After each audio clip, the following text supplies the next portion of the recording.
Ashe, many blessings, family. Ashe, Buru, Ashe, words. Ashe, many blessings to everyone in the audience. Good morning for those in the morning hours. Good afternoon for those in the afternoon hours. And of course, good evening for those in the evening hours. So basically, in continuation with this live, I wanted to have a basically brief discussion on another great old of Ifa, known as Baba Ojuani, Adele Pekake ko Mapa Daiku, Mapa Daru, Mapa Daofu. Basically, this energy grid, or this energy pattern, basically requires utmost respect, discipline, and a lot of experience.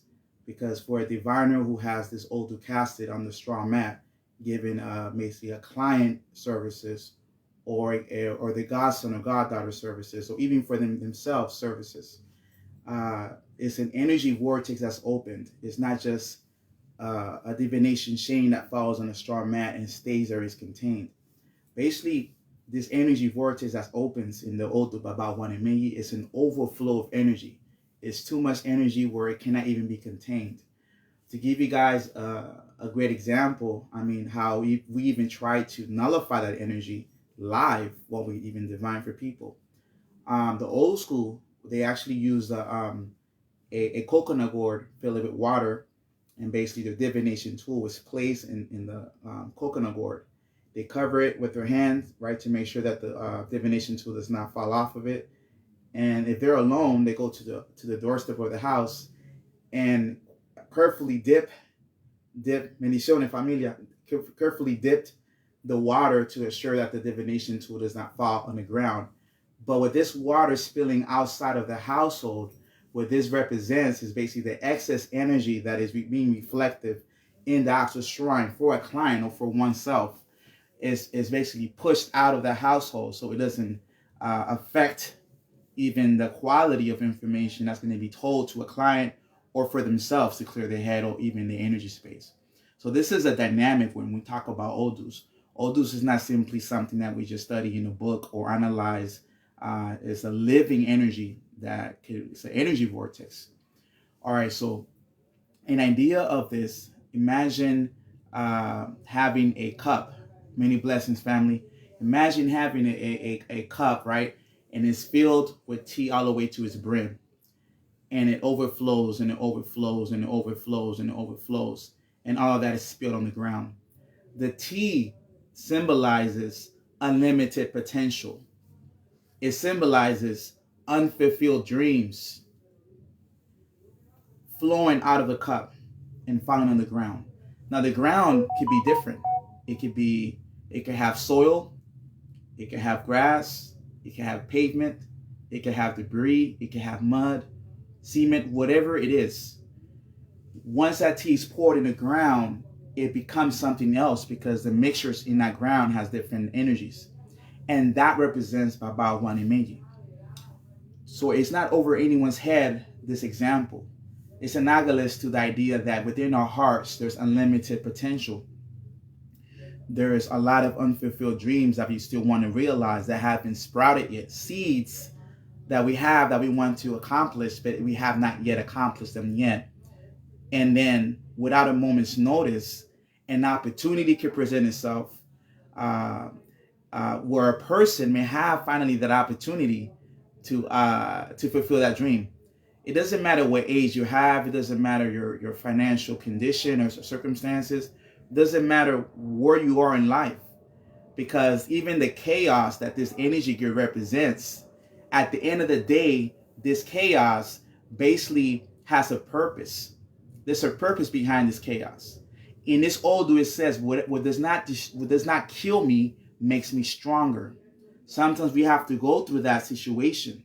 But we also have to be living alchemists, because if there's aggressive energy, pent up stress or depression, whatever the case may be that's affecting us, anxiety, all of this is real energy, Ashe al-Islam, real energy flowing within us. It's authentic energy. We cannot suppress it. We cannot extract that energy from ourselves.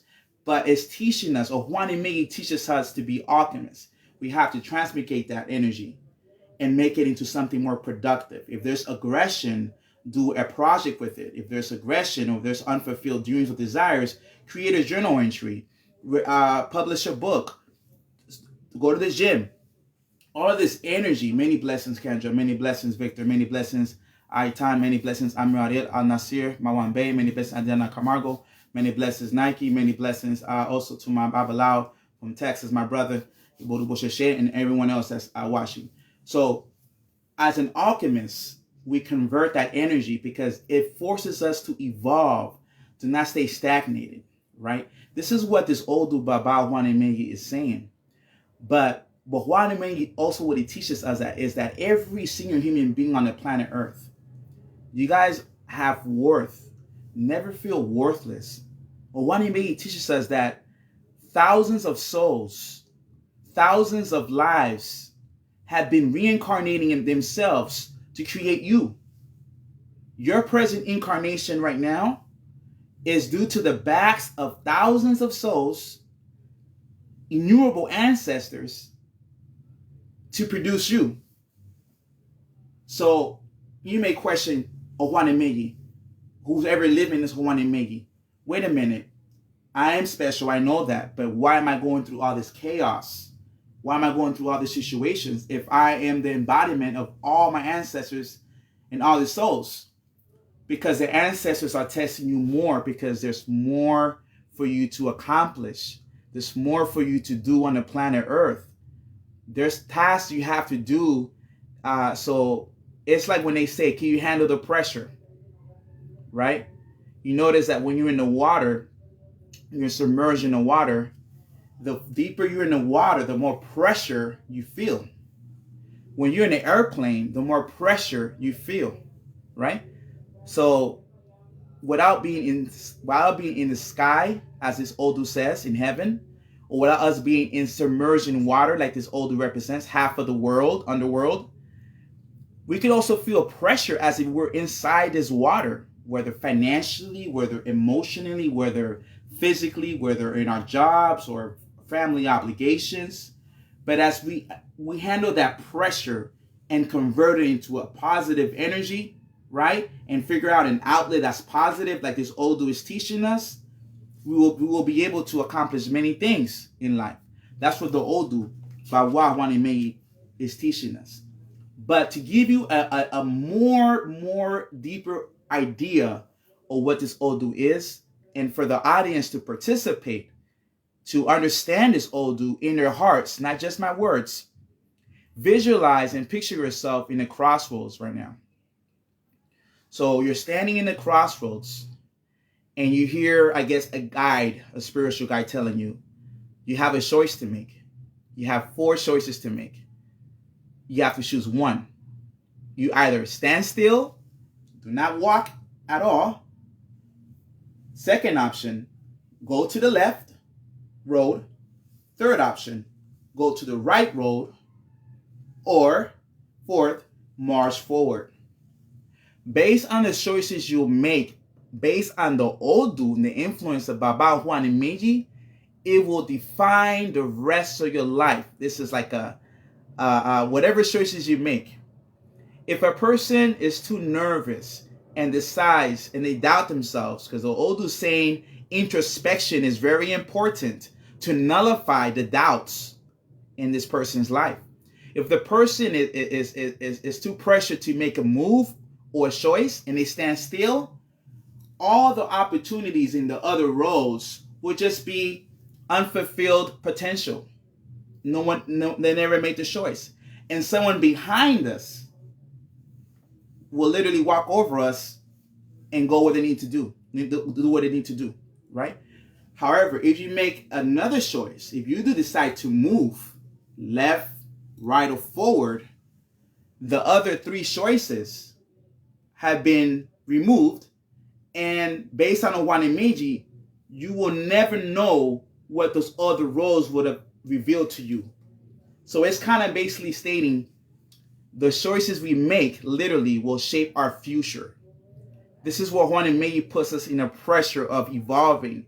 It's like someone that doesn't want to evolve, but now all the conditions are there for the person to evolve. This is what this Odu is saying. And when I talk about the crossroads, I know someone could say, wait a minute, Baba, that's a very nice analogy you use, but how about, what if I turn back? You didn't mention that choice. What if I walk backwards and then go to the left? or walk backwards and go to the right. But in real life, the philosophy of the crossroads in life doesn't play out like that. Sometimes we make choices, whether we live in a certain country, whether we move to a certain state, whether we choose to marry certain people or be in a relationship with certain people or associate with certain people. It will affect our future. Even if we try to backtrack it, it has been done, right? It's like Ifa says, no one could go to the ocean without leaving footprints on the sand. Footprints will be there, right? So this is what this Odu is teaching us. This great Odu is very, very powerful. It's very powerful because if the person is obedient to Ifa's word, whatever that unfulfilled desire was, or unfulfilled dreams, or unfulfilled potential, they will be able to fulfill their destiny on the planet Earth. Basically, Ojuani Meiji in a nutshell says it's never too late. Live in the present. Never doubt yourself and say, oh, it's too late, I can't do it, or my time has passed. Ojuani Meiji says otherwise. It says there will always come an opportunity to make that choice in your life to take it to another level. This is what the Odu Baba Ojuani Meiji is teaching us. Also, Ojuani Meiji represents all the unfulfilled dreams and aspirations that are locked in the heart, but yet hasn't been manifested outside of ourselves. Ojuani Meiji teaches us that we have to learn to not only be in the exterior realm, of course we have to, like the Odu Baba Irete Meiji says, make sure from head to toe you're looking sharp, you're good, high self-esteem, go to the gym, do whatever you got to do. Amen, Ashe, right? But Ojuani Meiji says, that's cool and all, but what about your internal? Are you developing your internal life? Are you looking within yourself? Are you saying what you need to fix? There's nothing wrong with you, but it's always a level of something that we can improve when we're in our private home. Because the Odu says, Ojuani Meiji is when a person looks outside themselves, but never want to look within and change anything within themselves. They always like to do the opposite. Go left, they go right. Eat healthy, they don't eat healthy. Don't get in trouble, they get in trouble. And then suffer the consequences. There's a saying in Ojuani Meiji that says, only the coconut knows if it has a worm inside. What that means is, in society, we have been, we already been socialized, of course, to project ourselves in a certain way in public. And that's what they see of us. But when we are alone in our homes or in our office or driving, there's aspects of ourselves within ourselves that we don't show to the world. But it doesn't mean we have to tell the entire planet, but it means to acknowledge that and do something about it to improve. Because Ojuani Meiji says, when there's no money, that's when a person goes out to find work to get that money. When a person is thirsty, that's when he goes to the well to get water and quench his thirst. When there's hunger pangs, that's when the person goes out to hunt for food. That saying is saying that once a person acknowledges their needs, this is going to be the first step of fulfillment, of finding a solution. We don't know we have problems unless we admit it to ourselves. This is what Ojuani Meiji is saying. Ojuani Meiji also has a fascinating story that I want to share with you guys, right? As we know with Ifa, there's a lot of sacred patakins. Patakins are sacred stories that our ancestors have left us from mouth to ear, what we have preserved for a long time. And within these stories houses a lot of wisdom, wisdom that we could all benefit from. Even if we're not Ojuani Meiji, even if we don't have that in a reading or in an Odu, just like an autobiography of anyone else's life, we can learn something from that, right? So the sacred story is the two main characters. It's a chameleon and a dog, okay? So in this particular story, the chameleon at that time of evolution did not have the capacity to change its color into its own environment as we know today, right? So the dog had the same color, but he had a collar, right? That had different colors on his neck. His owner will put different colors. The chameleon not only admired that, but he wanted to have that same ability. He's like, you know what? I want to have that ability where I could change into different colors, just like he could change into his colors, change into different colors, right? That's not a bad wish. You could admire someone for what they do and then aspire to align yourself, whether someone who works out at the gym. Many blessings, Ernesto Cadenas. Make sure you check out his music as well. Ernesto Cadenas released an awesome single. He's a great artist. I support him. So make sure you check his music. He's a very good artist. Un artista, por favor, chequen su música, por favor. And so basically, that's what it represents. So basically, the chameleon, so it doesn't mean it's wrong to admire someone and aspire to be like them. One of our ancestors named Lonero Shoniwo, a Babalao, said, when someone within Ifa community knows a lot of knowledge, right?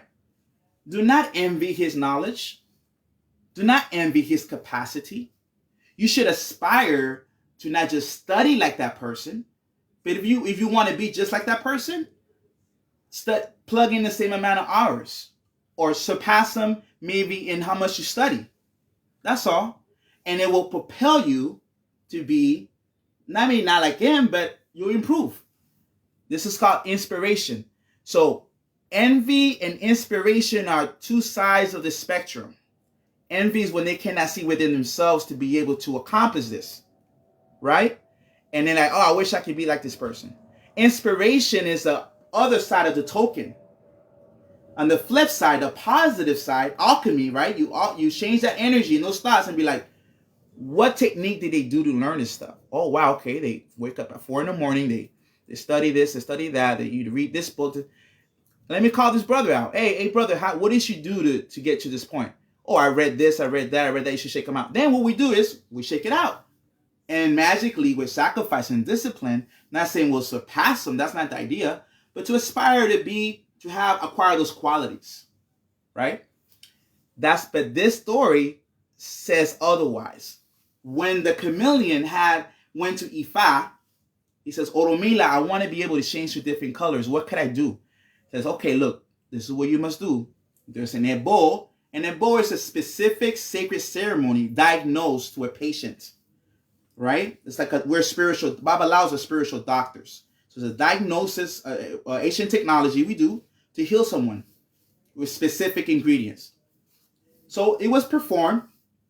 He had this ability now, like the chameleons we know today, to change and adapt to different colors depending on his environment, right? But instead of the chameleon being content with this ability, he attempted to use this ability to put down the dog, to stun on him, like in the urban language. So he went up and had a dialogue with the dog. He said, hey, look what I can do. We'll change colors. Look what I can do, right? It wasn't the sense of, look what I became. I started from the bottom, I'm from the top, like that song says, right? Like Drake said. No, it was more like, I'm better than you type of mentality. Interestingly enough, when the dog heard that, he didn't even care about that. He was like, we just looked at him like, that's cool. And he kept walking. The chameleon didn't like that response. The chameleon wanted the dog to envy him. But the dog did not. He's just appreciating his development. Oh, good for you, man. Keep up the good work. And kept it pushing.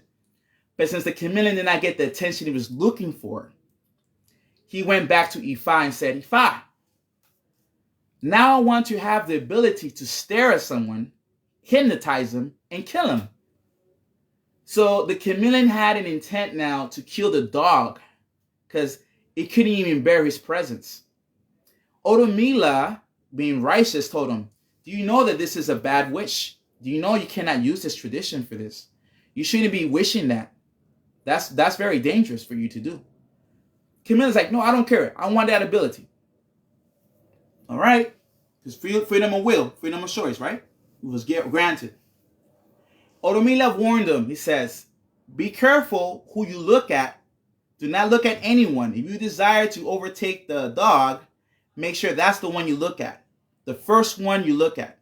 Because it will only work one time.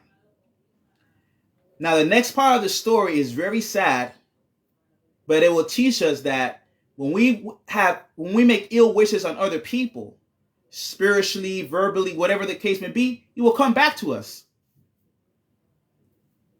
The chameleon was happy and excited with this new ability, right? Like, man, once I look at this dog, like Cyclops, right, from X-Men, I'm gonna just zap him. He's out the game.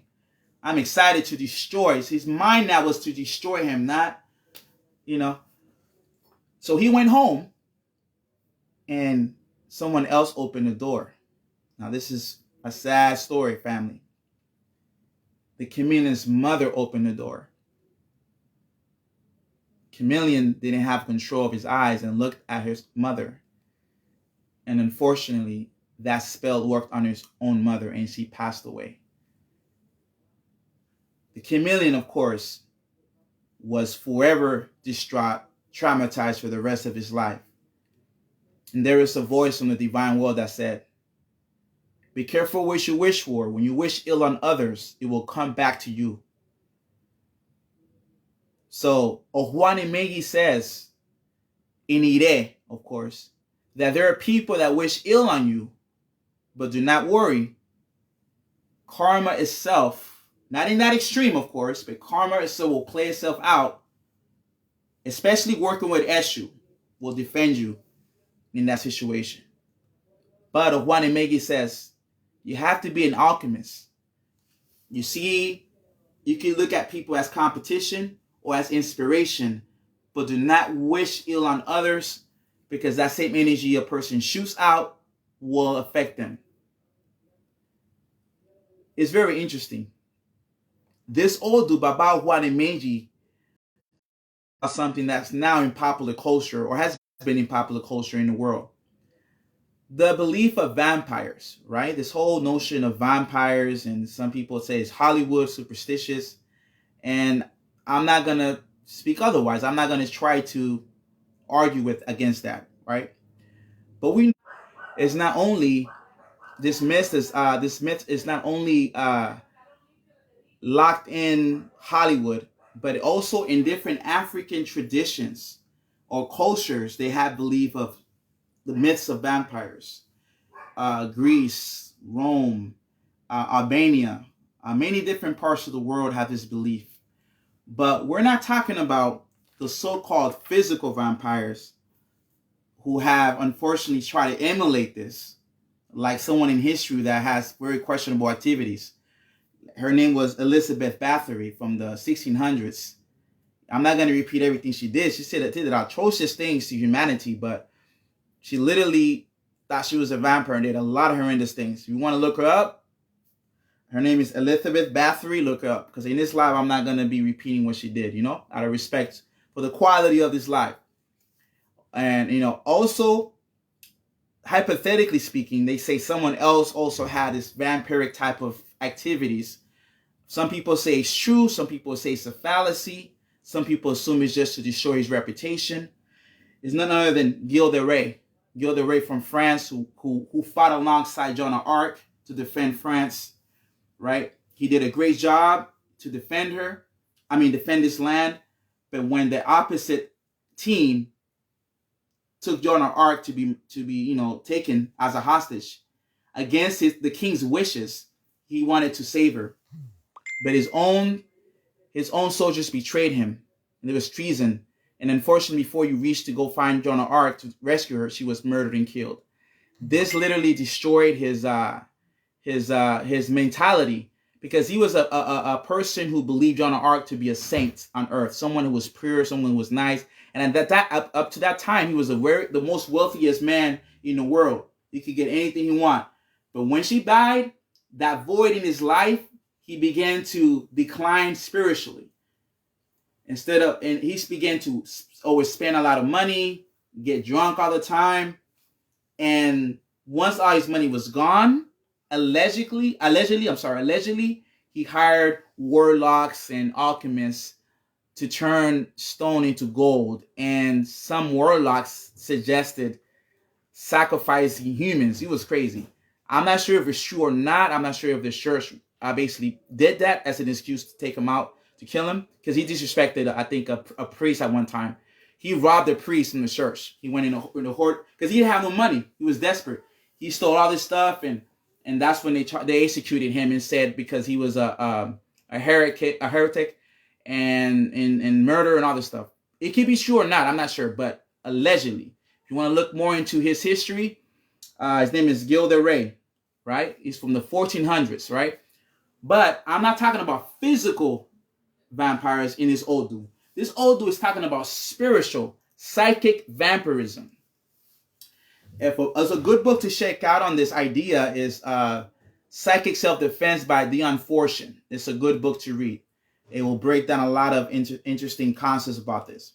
Some people do it subconsciously, right? It's like when you hang out with certain people, you feel energetically drained for some reason, right? It's like Ifa says, it's a saying in Spanish that the sponge goes happily in the bathtub and leaves with tears, right? Because water. So in other words, you hang out with somebody, you're extremely happy, and then you leave all sad and crying. Ashe, yes, it's true. Vampirism is real, and there's a lot of subcultures in Europe and United States that when I was researching this to even speak on this, I was shocked to hear that there's societies and communities who take this stuff seriously. Thousands upon so-called psychic vampires. It's a society out there, right? So this Odu is talking about that reality outside of ourselves, and also the idea of guarding ourselves. Why? Because in the Odu Baba Huanemegi, it gave birth to the hands and the feet. Why is an Odu explaining psychic vampirism and then associating it with the creation of hands and feet? Let me break it down for you guys. When you shake people's hands, yup, that's true. That's why when they shake people's hands, when you shake someone's hands, there's an exchange of energy. I'm aware in the Moorish science, someone from the Moorish science taught me that if you hug somebody, you're already doing a mutual contract. You're agreeing to someone's terms already. This is culture now. And Iyawo doesn't shake no one's hands for a reason. He has to cross his arms and just shoulder to shoulder, right? And not touch your hands because he's purifying himself. Because it's a period for an entire year that a priest who's been crowned with the head of Risha is not allowed to exchange any energy with anyone else, right? Also, in the Orthodox Muslim society, from my own experience, I can't speak for anyone else. I was even checked by the Muslim men, the women at this community college I used to go to. I would normally greet the women, even politely, shake hands. Hey, how you doing? Hey, my name is so and so. But when I went to the cafeteria table with Muslim men there and the Muslim women, I just extended my hand. He said, the Muslim guy said, hey man, you can't be touching her hand. I'm like, what are you talking about? He says, no, in their culture, the only time a Muslim woman will touch a man's hands is if they're going to marry him. I'm like, oh wow. So they guard their energy. You see, that's a culture that guards the energy. I also explained the Iyawo guarding his energy. Even in urban hip hop culture, this is hypothetical. This is just my own intuition. I could be wrong. But if you shake hands like this is opening your energy. And if you go like this and give that, subconsciously we're aware that we're guarding our energy, right? So this is Ojuani Meiji. Also with our feet. Why the feet? Because there's also buildings, houses, environments that carry negative energy that could contaminate us too. And in our culture, we talk about the astral body, how certain egun or certain energy can be a part of us. In our auric field, and we feel some kind of way, whether at the hospital, you leave that place, there's people who don't have a lot of energy, life force. So your life force gets pulled from those places, or cemetery where there's not a lot of life force. When you walk in those places, the life force that's what our belief is, our culture. So Ojuani Meiji teaches us that technology to achieve that balance. Like in some practices in Ifa or Risha, they use ori and efun. Ori is cocoa butter, efun cascarilla, on the hands and feet for 16 days after they do a healing on someone. Because the contamination of that client or that godsson or goddaughter will be on the priest or priestess. So after they're gone and feel so good, we're stuck with their mess. That's what Ojuani Meiji says. So we have to be conscientious of that, right? Ojuani Melli. Without going too deep into this vampiric idea, right? Because I don't want to go too into that, but just you guys can research it. Psychic vampirism is real, right? And in history, some people have taken it far. Look it up. Elizabeth Bathory and allegedly Gilda Reyes, right? Gilda Reyes, and other people more, right? But now there's a saying in Ifa. In Spanish, I can say it better, but in English, I had to write it down because it doesn't sound right in English. Cuando dice que quiere sacar el agua de la canasta, it doesn't make sense in English.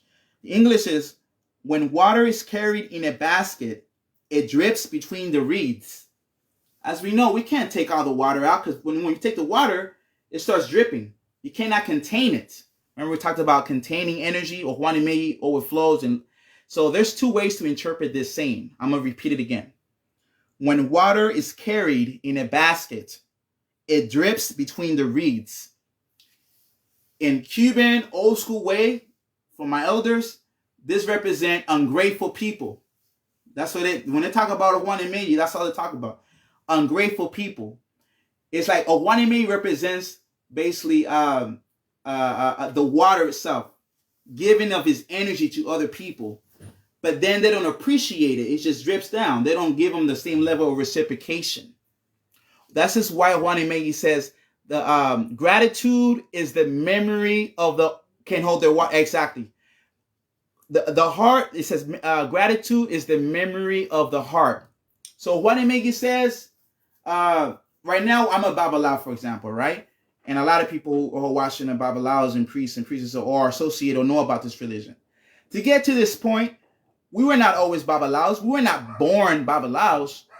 For crying out loud, we had to go to get the Bóveda first, or for some lineages, the Ileques, and then somebody gave us the warriors, and later on in life, someone gave us a Mano Rula, hand of Ifa, and then we had to work hard, extremely hard, to eventually, get crowned with our head of Risha, purify ourselves, and then by years later, I don't know how. I mean, it took me years because I'm in the labor class. I'm not. So like a lot of people, and then became a Babalao. But although I'm a Babalao with all these titles, I can't forget about that lady that gave me the collares. I'm not above her. I'm not better than that lady. I'm not better than the lady that crowned me the head of Risha. I can't be just walking up, I'm a Babalao, and walk by her temple, act like I'm better than her. Ojuani Melli says, remember those that helped you along the way to get you where you are.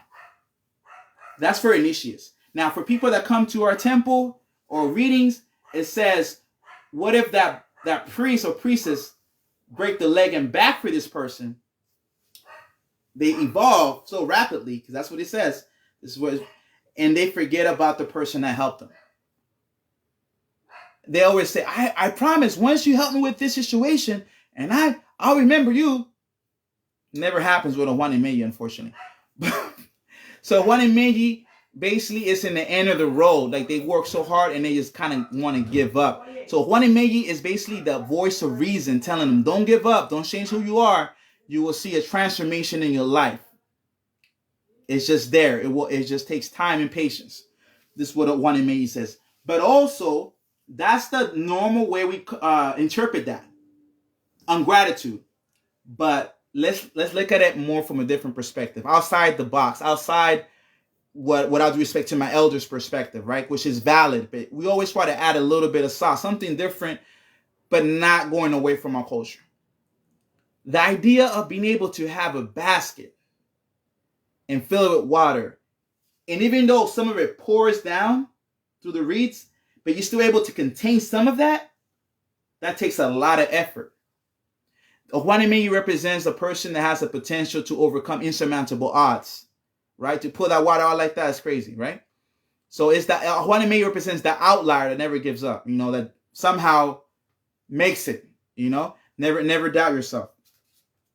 All right, so this energy pattern, Baba Ojuani Melli dele pekake ko mapa daku mapa da arum mapa da ofo, also teaches us the idea that when we greet the Orishas, when we greet our ancestors, our head touches the ground out of respect to them. This is where it gave birth to this idea. And a lot of iles, when people come, people who are not aware of our culture, when people come to a person's shrine, they'll set up a straw mat, and the person will literally put his head down, like the Muslims when they pray 5 times a day, and they touch their head on the ground. In the same light, we do that for their deities and their rishas. Where did this idea stem from? Well, I'm gonna cross-reference this Odu Baba Ojuani Meji. It's a story that teaches us where this came from. There was a rift. Actually, it was a story between 2 brothers. One was known as Afefe, which represents the wind, and the second brother was Ale, which represents the ground. Afefe, the wind, and Ale, the ground, right? Sound like Allah, but Ale, right? They were told that they required to do a bowl to be acknowledged and recognized on the planet Earth, because they were literally concepts that were not in Earth yet. Ale, which represents the ground, was very patient, a good listener, did not question Ifa's recommendation, and did the ebo. Afefe, as you know, with nature, with the wind, right? The element of air, it did not listen. It was like very chaotic. It's like, I don't have to do all that. I don't want to feel like I'm restricted from doing what I want to do. I don't have to do it both. Finally, Afefe and Ale came to Earth, into Earth existence. And since Ale did a bow in heaven, he was rewarded with the idea that all the animals in the animal kingdom, Hashem, many blessings, Alafiani, and all the animals and all the plants and all creation will lower the head on Ale, the ground, to show respect to God's creation. But Afefet was not given that, granted that wish or petition. And from that law, it teaches us why, in our culture, our head is sacred and the ground is sacred. When we walk inside a shrine, the ground is sacred. But in ancient times, like in Yoruba today, people like the Filipinos, the Pinoy or Pinay culture, they will remove their shoes before walking into a household, right? But now, in certain houses, but now in modern time, it's a straw mat, right? We set up the straw mat, and it's a holy ground, it's a holy area, right? When it's the Orisha's present, and we don't walk with it with our shoes, right? So now I'm gonna break down the biography of Ojuani Meji. Who was Ojuani Meji? I broke down the meaning of Ojuani Meji. I broke down what it represents for humanity. I broke down the philosophy, the aspects of nature, right? But now, who was Ojuani Meji? Who did he actually have a life on Earth? Well, based on his tradition, all Odus had a physical existence, right? So Ojuani Meji was the 5th brother from heaven that had an opportunity to come to Earth and experience life here. Before then, he had 4 brothers, which are as follows: Baba Yobe Meji, Baba Oyeku Meji, Baba Iwori Meji, Baba Odi Meji, right? And I'm sorry, Baba Idosu Meji. So he was the next one, Ojuani Meji. He came to Earth, right? But before he came to Earth, there was Babalaos in heaven. We call them Awo Orum, basically Babalaos that live in heaven. He had a diagnosis. It said, based on the experiences that your brothers who experienced this earth went through and the adversities they went through, although they were successful, we want to make sure you learn from their mistakes and their triumphs and do it in bowl so that you have a better outcome here on earth. It's like, sure thing. He did this at bowls. Says, I'm warning you, there's going to be 3 tests you're going to experience. Ashe. Of course, I will, but I will definitely, maybe at the end of the presentation, I will definitely speak on Odirete. But thank you so much. I love talking about the Odus. And so yeah, basically, so when he did the Ebos, death itself, Iku wanted to annihilate him because he's like, man, this person's gonna have so many blessings. I said, thank you. He's gonna have so many blessings, and I want to be able to put a stop to it. But because he did Ebos, the deities, especially Ogun, I'm not gonna explain the entire story. It's very lengthy. I don't want to sound like a book, because we have to memorize a lot of stuff. Ogun overtook death so that death would not follow Ojuani Meji on his sojourn to earth. And it was said, if you repeat the same ebo on earth, or the same ceremony on earth, death will not overcome and take you, and you have a long life and prosperity. But unfortunately, when Ojuani Megyi came to earth, he forgot his past lives. That's why Ojuani Megyi says this is a person that had thousands of past lives, thousands of souls came and went for this person to exist, but yet doesn't remember it. Man, that's crazy, right? So much potential, but they don't know who they are. They don't know their ability they have, right? It's similar to this this film by Jet Li. I don't remember the name of it, where he was like literally a slave. He was like in different chains and stuff like that, and someone else was controlling his body. And he was a professional martial artist, but he did not know how to think for himself. He didn't know. He was just being used as a pawn, until finally his consciousness awoke and realized, wait a minute, I'm not a slave. I know who I am, you know? It's like anything, right? The Matrix, right? It's like waking up from the Matrix. That's what Ojuani Megyi pushes us to do.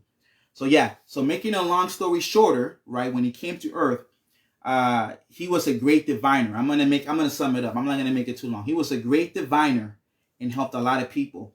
But in doing so, he gained a lot of envious enemies that wanted to overtake him and destroy him. They invited him over to an actual religious festivity, an annual festivity that's done once a year, cultural festivity, but with the sole idea to kill him, unfortunately, because they saw him as competition. Ojuani Megyi, being a great diviner, divined, and it revealed that what was going to happen. So he had to do an ebo, an offering to Eshu. This is why Ojuani Megyi's best friend is Eshu. If they don't work with Eshu, I don't know what's going on, but Ojuani Megyi, Eshu is very important in that person's life and evolution. So basically the offering was done. And before I go further, Eshu has the ability to change a circumstance to favor your life. Right? So just so you guys have an idea of his role in a person's life. So he was invited to this festivity, and there is a hole there where he was going to get pushed and buried, unfortunately. So they told him, hey, you have to come the hole was like a spikes or something like that. It's like, you're invited to go to our shrine. Ifa wasn't in that shrine. It was a whole different deed and a whole different culture. But he says, I cannot go there because Ifa told me not to visit any other shrine besides Orumila's shrine, right? They were pissed off, like, no, but come here instead then, to that where the dish was. Somehow, he innocently went, I don't know how, but Eshu had this ability where he was going to fall into to be destroyed. Eshu covered that hole magically somehow, and move that trap or that trap to where the enemies were at, and his enemies fell in instead of him. So what this says is that Ojuani Megyi has a great ability to overcome adversities and treason, because they always try to cause treason to Ojuani Megyi, right? But Eshu, if they work with Eshu, whatever they do against Ojuani Megyi, Eshu will always be able to protect them. And Ojuani Megyi is not only with rituals or ebos, he also knows what could happen to him by way of dreams, because also in another version of the story, he was foretold in the dream what was going to happen, and then to confirm it, he divined, and Ifa said, yeah, your dream was accurate. So Ojuani Megyi has this ability where they're able to see more than the average person, in the sense of psychic ability. They have like the spiritualism, things like that, of that nature. Ojuani Megyi, but Ojuani Megyi says that when a person comes to the shrine of Orumila, they must come with a pure and clean heart. Otherwise, Orumila will not accept them. Why? Because this is the path where Ojuani Megyi was betrayed, where Orumila was washing this. The people who betrayed him were reprimanded, right? So Orumila said, now the divine law says that anyone near me, my shrine, they must come with a pure, clean heart. If they come with ulterior motives, then I will not bless them, or I will make sure they're not near the shrine. So this also talks about whether it's us as priests or people that come to our ile. If they need help from Orumila, they have to come with a genuine clean heart, not with ulterior motives. Otherwise, no one can manipulate Orumila. Basically, that's what Orumila is saying. No one can manipulate me and lie to me. Orumila knows, They come with a clean heart for Orumila's help, This Odu, also, it says that Ojuani Megyi also is a person that has an ability to be a good businessman or businesswoman, but they have to do it both, a lot of both, to make sure they're successful. Otherwise, they won't be. Ojuani Megyi also says in terms of marriage, if they're going to get married, if it's a male, It says the first two marriages, if they don't, it might, in other words, the first time they get married, a divorce could come about because the advice of the Odu, they didn't live the Odu properly, or they didn't do the correct divorce. And then the second time, they still don't learn. They don't listen to Ifa, another divorce. And then the third time is, okay, I listen. So Juan and Meiji, unfortunately, has to go through a lot to listen. So it also says, it's not just for men. Of course, for women who may have this Odu, be very conscientious who you choose as your mate. And for a man, be conscientious who you choose as your mate, right? So this is what this Odu is saying as well. Also, Juan and Meiji, unfortunately, whatever situations or problems happens in the house stays in the house. Because it says here, when a person starts telling everyone, they could take it out of proportion and it could lead to something very crazy. Why? Because in this Odu, there was an argument between him and his mother. They were arguing back and forth, back and forth. She was upset because he'll give his wife more attention than his mother, right? I guess fighting for his attention. The verbal interaction was so much, I don't know what led to what, but I don't justify this, but that's what Juan and Meiji did. He pushed her off. It's like, no, get away from me. I don't want to argue. Right? She felt the push, but she was hurt because she's her mother. It's like, you dare to push me? So when she started telling all her friends at the marketplace, she didn't just say she get pushed. She said she got punched and hit. So she blew it more out of proportion. It's not what happened physically, but emotionally she felt that's what it was, But when she expressed it, when people heard it, they saw a whole different scenario. Like, oh, this guy did a combination punch on her. And this was overheard by the elders of the night. The elders of the night is a secret society in Africa known as Oro Society. The Oro Society is an all-male society whose job is to protect the victims or protect people who have been abused. And they're like the religious police, literally. If anyone does anything disrespectful and there's a due reason to protect that person, they don't stop at nothing to reprimand them. Physically, they'll handle that person. Spiritually, too. So unfortunately, for Juan and Meiji, when he pushed her, and she was like, this, Mary at the hair salon. Hey, this, that. The elders overheard that. Oh, he pushed he hit his mom. Okay, so now let's punish him. It was punishable to death. So they concocted a fictitious invitation to Juan and Meiji. Hey, come hang out with us. We can initiate you in this beautiful mysteries. All right, cool. So he went there excitedly. But before he went, he was a diviner. He divined and saw what was going to go down. Do a bowl with Eshu. So make sure that test that you may experience and that setup, you will not lose. Right? He did his bowl. Remember, Eshu could change things for his favor.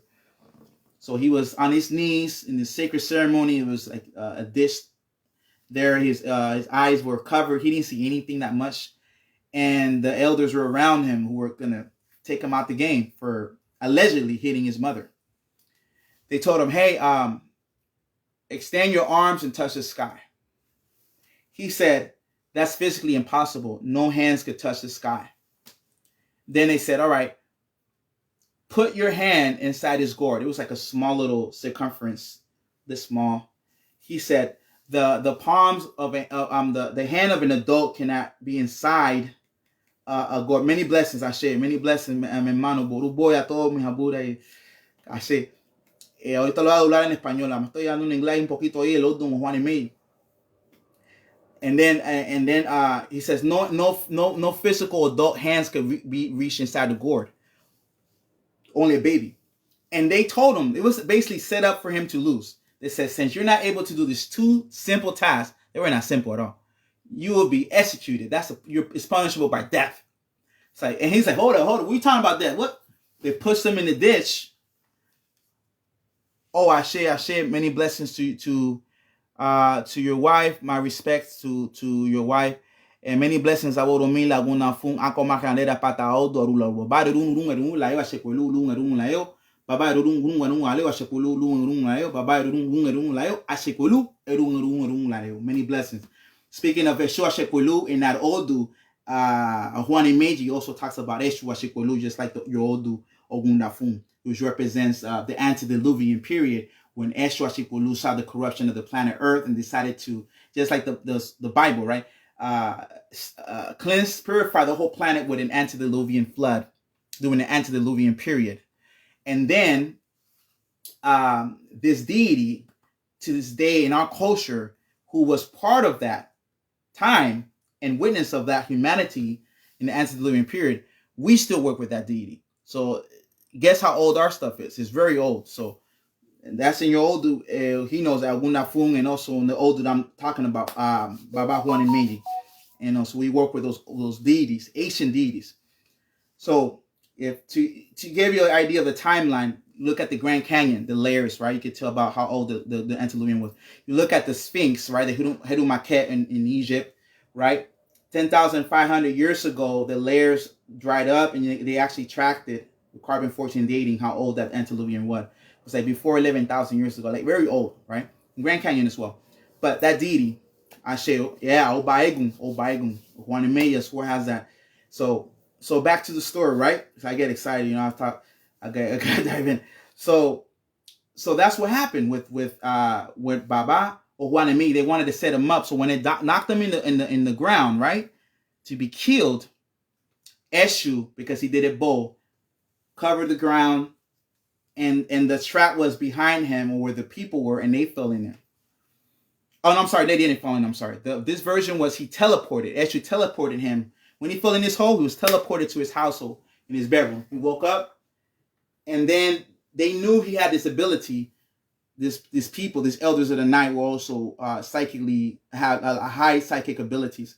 They went to his house, and knocking the door, and his mother opens the door. It's like, what seems to be the problem, guys? It's like, no, we overheard that he punched you.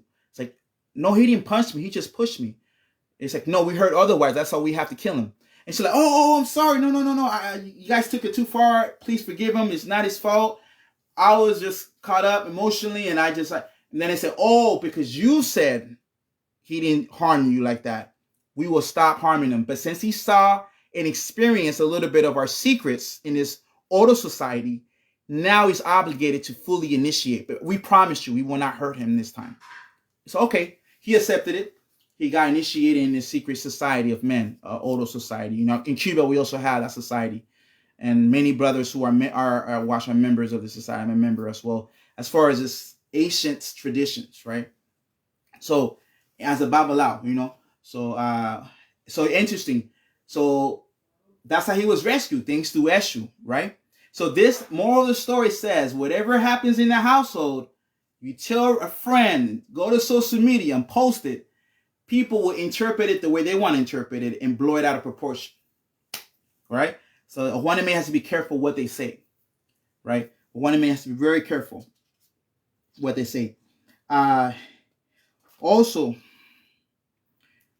this talks about gratitude, because this talks about where the ingratitude, or unappreciation. This is a story where the monkey lived, you know, outside in the jungle, tree to tree. He enjoyed his life at first. That's his natural habitat, but was not happy with this environment and said, you know what? I want to be in a household like humans, you know? This is not cool. I guess it was chimpanzee, right? Because, you know, DNA, they're very smart. So I was like, hey, you know, they live a little better than us out here. So he got a divination. It's all right, cool. But when I give you this house, you got to be content. Say, okay, cool. That was his recommendation, or Ifa's recommendation. So he did that bow. He had this beautiful house. He's living in the house, nice space. Everything was nice. But after a while, he didn't like the house space. He's like, you know what? This sucks. The trees are better than this. You know what? I hate this house. So he got a stick, right? This is not the stick, but, you know, got a big old stick, destroyed the house out of anger that he wasn't happy with it. So God said, okay, fine. You're not happy with it. Then that's how it's going to be for the rest of your life. You will not live in a house. You'll live in a natural habitat. The only time you'll live in the house is to be inside a cage to be exhibited by human beings. Hence, a zoo, like today. That's why they're in a zoo. This literally says, be careful of an altercation that can happen to a human being, or an argument in the household, where the judicial system will come in, right, to reprimand the situation, and the person is not compliant. Remember, one enemy does otherwise. The officer will say, sit down. He stays up. Be quiet. He shouts. Calm down. He doesn't calm down. You see? He does this and shouts at the authority. Then now guess what happens? He goes to jail. His new house. One enemy says careful with that. Also, don't let your emotions or emotions overflow your logic and rationality. That's what that story represents, right? There's a lot of information on Ojuani Meji. I want to just briefly describe 3 more stories, and then we'll cut it short that way because it's very extensive. But there's a beautiful herb. There's a beautiful herb known in Spanish as la mandragora. The mandragora, a lot of people know that the root looks like a human being. It's crazy. When you pull out the root, the anatomy it looks like a human, and the anatomy of it is like a human being, human body. Old legends in old legends, right, says that supposedly, hypothetically, when you pull that root, you can hear a human screaming, or it sounds like a voice. A lot of people have tried it. Even in Oxford University, literally they took it to that far lengths, and they actually grow it in Oxford University to talk about the history of it. But no, you can't hear nothing. But we already know through different sounds that is not in our auditory sense. Any herb you rip out, it releases a vibration or sound of pain, literally. So plants have a consciousness as well. So this is not so far from this tradition. It's actually scientific too. That they emit a sound, but we don't hear it in our wavelength. But it does emit a sound. But this plant, supposedly Joan of Arc had it. The Joan of Arc, the famous Joan of Arc, and she had it, and she was accused of being a witch, and that's why they burn her. That's a hypothetical thing. Some people, even the Druids, people in ancient Europe, will literally be careful how to pull that plant. They will literally tie a dog on the root. They will cover their ears because supposedly they hear this sound. This is a superstitious belief. They hear this sound and supposedly they could die, right? So they were like extra careful. They have a dog. The dog will they'll cover the ears, right? Whatever those earplugs was back then. They'll toss a stick. The dog will pull out the root. Supposedly can harm the dog somehow. So this is their belief. Ashe, many blessings, my brother. Well, yeah, this is why even in our culture, in relationship to our culture today, right? We also ask permission to rip herbs, because in our culture, by the old irete kutang alawa haidetin shawa rulorubo waiting below do waiting below do waiting below do waiting below do abero coco my bay waiting below do Obatala curse all the herbs because there is no respect to Obatala given.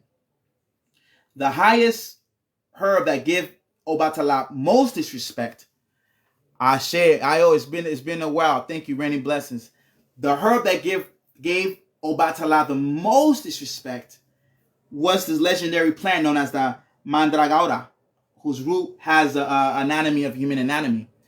Hypothetically speaking, based on the old Baba Ojuani Meji, it was literally a human being walking on earth with a lot of wisdom, a lot of knowledge. It's kind of like the whole Luciferian belief system where God gave honor to Lucifer and was the wisest of them all, but got arrogant and cocky. Same scenario with this plant, the anthropomorphic interpretation. So Batala was walking by, the Mandagora didn't give him the respect he needed. So, all right, cool. You want to give respect? You'll be converted into a plant or herb. And every time you get pulled out, they'll remember your past life by the sound to remember to be humble, humility. That's in the Yoruba, or at least in the Ifa corpus of Cuba, right? Because this plant has been used in South America, right? And it's in Colombia, it's in different parts of the world. And they each have their own superstitious legend about this plant. All of them, the common factor of all cultures, irrespective of what beliefs we believe in, they all know it's sacred. They all know it's not to be played with. It's very sacred. Of course, here I want to disclose what we do as in our culture with the plant, because this is a public forum. I cannot reveal that. But just let you know that in our technology, in our culture, we also work with that plant in many different dimensions. Just like the ancient world did it. We still do so today. But like my brother stated, Angel Tapia, with respect, right? Ashe.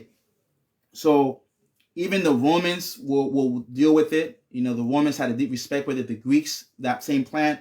Also Josephus, Flavius, this of that era, the writer also wrote about it too. Even William Shakespeare describing Juliet, Romeo and Juliet. Juliet referenced that plant. Even in the Bible, in the book of Genesis, I cannot recall what chapter. I'll put it in the comments when I finish this. It's mentioned too. So this is a plant that's been, recognized. But in our culture, we still work with it to this day, right? Also, Baba Juan Meiji is very interesting because it talks about the idea that a person could be defamed in public, right?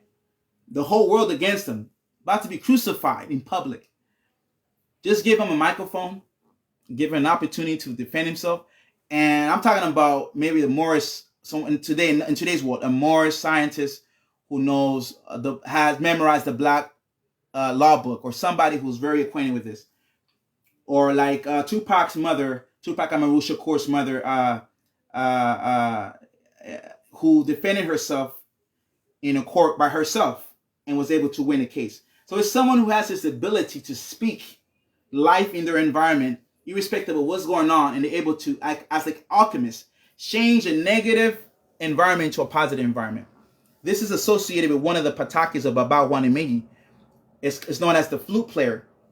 This Babalawo was very good. Asada Shakur, thank you, my brother. Yeah, I was doubting myself. Like a Juan Meiji, you never want to doubt yourself. Just spit it out. Spit it out.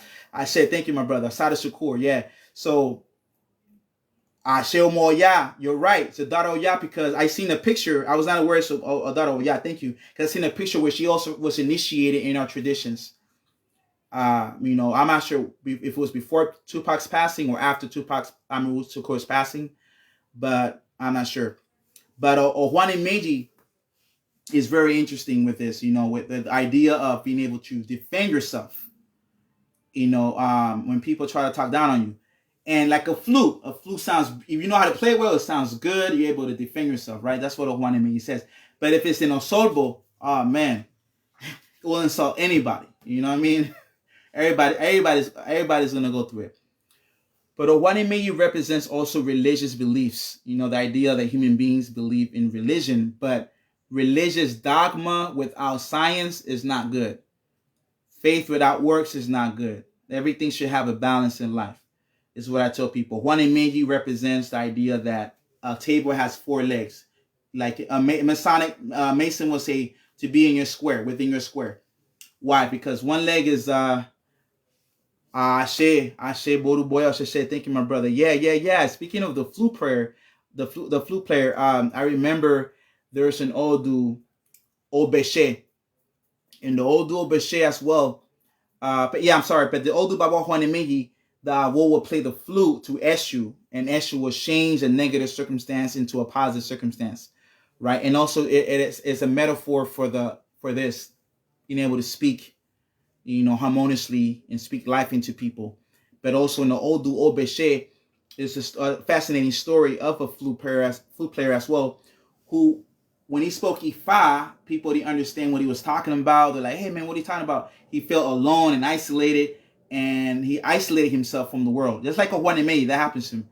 And then basically, Ifa told him, hey, you need to go to Greece and do an ebo to Eshu and play the flute and make sure it's beautiful sands.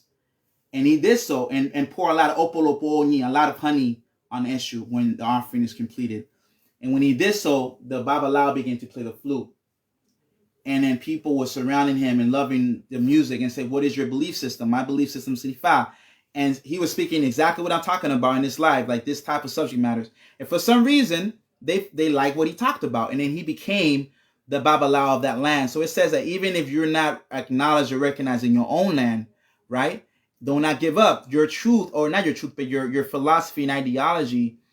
It's maybe elsewhere, maybe somebody else, maybe different demographics, because this is where, it doesn't have to be the same demographics. Maybe some people could connect with it, So speaking of the flute, right? And Obeshe, Eshu is he loves having 5 instruments, around him as an offering. But yeah, speaking of Baba Juan Meiji, right? Baba Juan Meiji, it's a fascinating Odu. But it talks about health, because if you look at the geometry of this, 0 0 is darkness, 1 is light. So this is where a person, if they're overweight here and their legs are very thin, it could harm their legs over time. So this is where Juanemi cannot be overweight. Speaking of health, this is where Baba Luaye in the Osha tradition, in Ifatu, Baba Luaye manifested on the earth with a lot of ashe. But Baba Luaye, we already know, is associated with sicknesses, ulcers, cancer, problems in the stomach, things like that, liver. So this is where a person has to make proper health conditions. If the Odu pops up in their life, if they didn't, it says people of certain Odu must also pay for any way they remove from nature. That is completely true, because it's a divine law that when it's exactly true. A divine law in Ifa, when a person who is an osainista or a master or specialist of the herbs extracts the herbs for respect and gives it to a person, they have to pay them, because it's an exchange of energy that he did, and it has to be paid, because otherwise it's not valid, in the divine world. And even with divination, the Babalawo divines cannot just divine and there's no payment. That's what Baba Oshemegi says. Although they might say after the reading is paid and the Odu Idoso Umbo pops up, in one of the Odus, right? I cannot explain which one. This is where the Babalawo sometimes may have to give back the payment of the reading, or if they're having it both to be done, performed, doesn't mean the Babalawo buys like I used to do. I didn't know that before. When a person have Idoso Umbo, I thought before that I had to buy everything. Like, oh man, this is your Ebo? All right. Out of my own pocket, I buy everything. I invite them off. I invite them over to my house and did their Ebo, and then Eshu will reward you for that. But a lot of elders says, no, bro. You should at least charge the materials, and then you don't charge them the labor. Because you don't got it like that, bro. You're not Jay-Z on earth. And that makes sense. But also, like my brother said, they shouldn't be took off the tree after 6 p.m. from what I've heard. Yes, true. From the Odu Baba Fumeji, this is a beautiful Odu. And I'm going to break down why.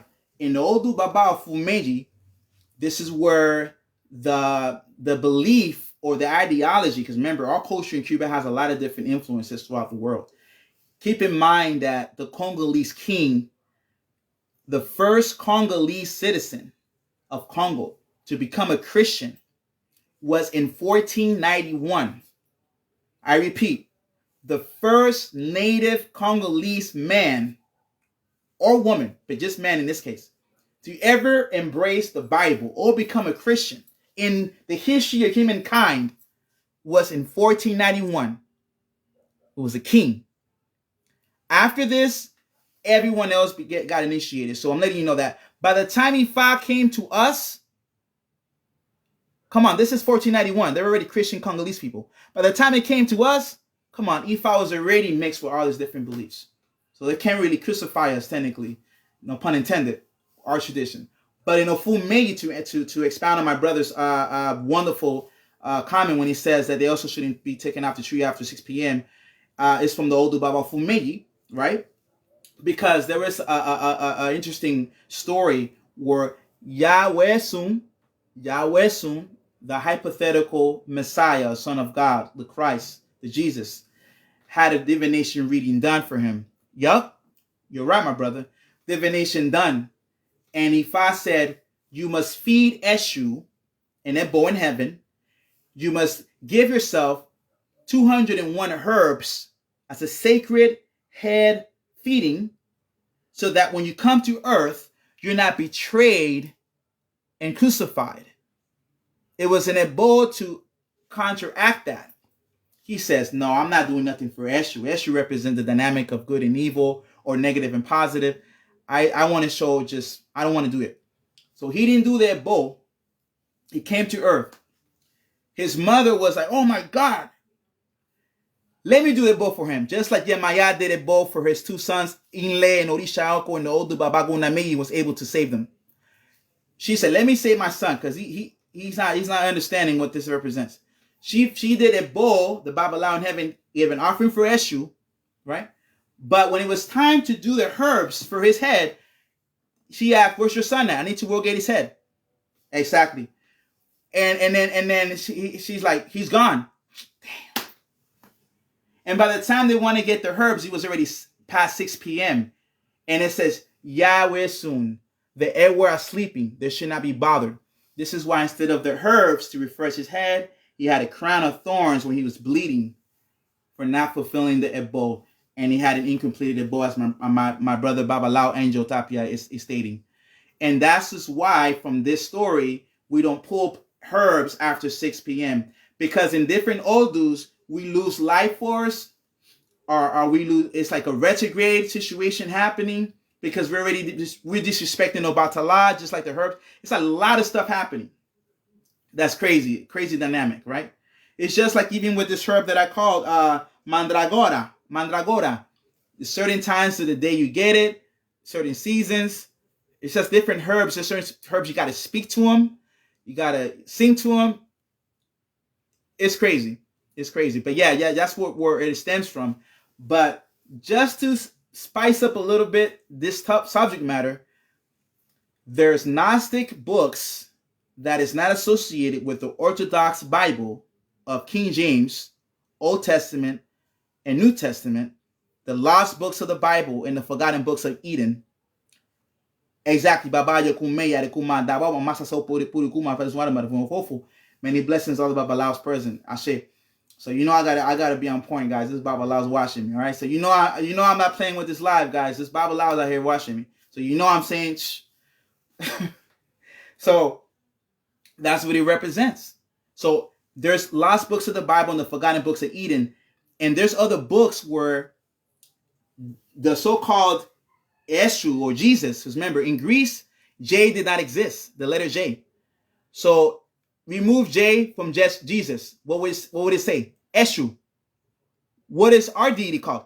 Eshu. To get to Olodumare, the divine source, to get to the other Orishas, who do we go to first? Eshu. To get to the Father or the Holy Ghost, who do we go to first? Jesus. So our concepts were stolen and transferred to their new beliefs, and then reintroduced to us in 1491 when the Congolese was, oh my God, these beliefs are like mine. Let me just embrace it. You know what I'm saying? So, but in the lost books of the Bible, Eshu, Jesus fed his garden Orisha with certain offerings, Old Testament offerings. That's taken out the Bible. There's also a text where it talks about what Eshu in the Gnostic world did a oración de cabeza to his disciples. He put herbs on people's hands, herbs on people's feet, herbs on people's heads, and was doing prayers and mentioning sigils so the angels could come and align themselves with his disciples who were men and women. They took that off the Bible. You know? Ashe, thank you so much. Yeah, it's important. In the book of Mary, it's a book of Mary that was taken out where Yeshua was in her book was like this. She put herbs on his head and a white scarf to cover his head so that he could be groomed with wisdom and surpass the elders. In our culture today, that's called Robación de Cabeza Cobuileda, Eweo Watala. They took that out the Bible too. So I think we're more Christian than the Christians. If you look at the old text, right? But Ashe, Yah Yeshua, yeah, the Yah is the masculine and the Y is the feminine principle. He's a divine messenger between Orun and Aye. I completely agree, because in the Old Testament we look at the Bible's concordance, right? The Hebrew concordance that has Greek and Hebrew. Elohim represents gods, plural. Elohim represents gods, not just one God. Masculine and feminine, right? X and Y chromosomes. Let us. Why does it say let us and not let me? It said let us. So who's the other one? Why did they take him out the game? That's in English. Elohim is masculine and feminine, right? Just like in Yoruba pantheon, in our tradition, represents Olodumare, the feminine and masculine aspects. There's a balance. The cross in ancient traditions wasn't the original one. It was a nunk. Had a circle, right? A circle here.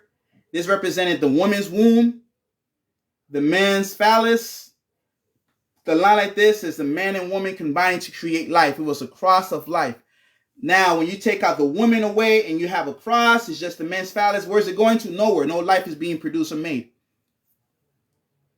That's why in the entire text, it says, he thus said, he thus said, he thus said, he thus said, and there's no she thus said.